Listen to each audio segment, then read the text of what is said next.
My husband, Gabriel Buckner, and I had been married for 3 years. I'd gotten pregnant twice, but I'd lost both babies. It was all because of my in-laws' parrot that could talk. The first time I got pregnant and went to their house, the parrot stared at my belly and kept repeating, "Get rid of the baby, get rid of the baby." The second time, the same thing happened. It looked right at my stomach and said the same words. I thought it was just nonsense, but to my shock, my in-laws actually took the parrot seriously and forced me to end the pregnancy. I even showed them the prenatal checkup report from my doctor to prove that the baby was perfectly healthy and begged them not to do it. But they dragged me to the hospital anyway and made me have an abortion on the spot. When I got pregnant a third time, I wanted to be extra cautious. I went straight for an amniocentesis. The report confirmed the baby was healthy and even showed a 99.9% DNA match with Gabriel's. I thought everything would be fine this time, but as soon as the parrot saw me again, it repeated the same words, "Get rid of the baby." And just like before, the Buckners immediately tried to drag me to the hospital. I couldn't understand it. The baby was perfectly healthy, and the DNA report proved it was Gabriel's child. So why would they rather believe a parrot and insist that I get rid of the baby? Chapter: You can't keep this baby. You're going to the hospital to get rid of it. We've already scheduled the procedure. You're coming with us right now. My father-in-law, Marvin Buckner, and mother-in-law, Georgia Sutton, each grabbed an arm and started dragging me toward the door. Meanwhile, the parrot in the living room kept squawking, "Get rid of the baby, get rid of the baby." Terrified, I clung to the armrest of the couch with all my strength. "No, I won't do it. The baby is healthy. Why are you forcing me to get an abortion?" I begged them for an explanation, but they refused to give me one when I wouldn't let go.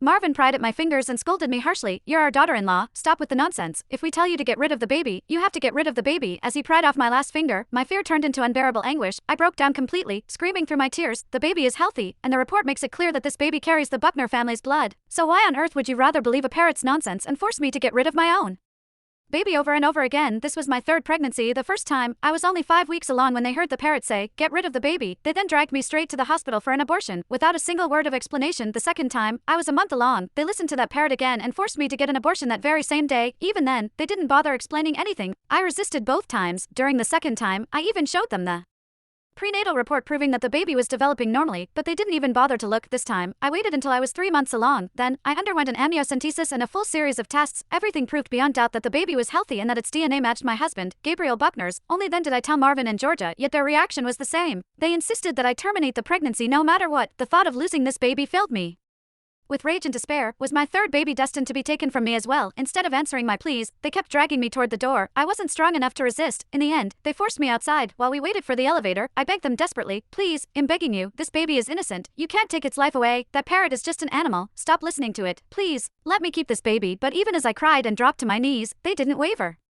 Georgia looked down at me coldly. "You've already gotten rid of 2, why don't you get it? This one is going too." Just as I was about to resign myself to losing my baby again, the elevator doors slid open, and standing inside were none other than my parents, James Walsh and Avery Matthews. At that moment, I felt a flicker of hope. Chapter: I tore myself free from Marvin and Georgia and stumbled toward my parents. Grabbing their hands, I choked out, "Mom, Dad, please, save me." The sight